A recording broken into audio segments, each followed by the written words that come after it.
Hello everyone!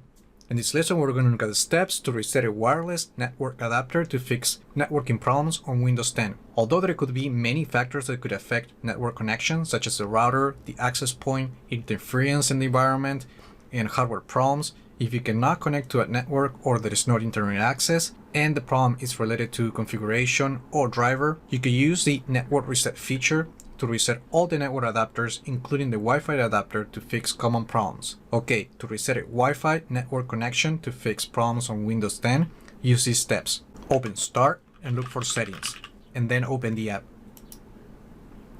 Then go to Network and Internet. Then go to Status. Scroll down and click on Network Reset. And here, click the Reset Now button.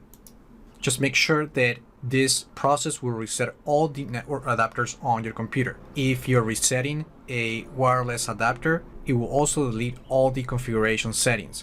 So after the reset, you will need to have the password to connect again to the network. And if you're using other networking software such as a VPN client or a virtual switch, you might need to reconfigure those as well. Once you're ready to reset the wireless adapters on Windows 10, just click yes, and then you will get a prompt. The computer will need to restart automatically, but you can close this window and you can restart the computer manually. Once the computer has restarted, just click on the network icon on the taskbar, select the wireless connection, and then click the connect button.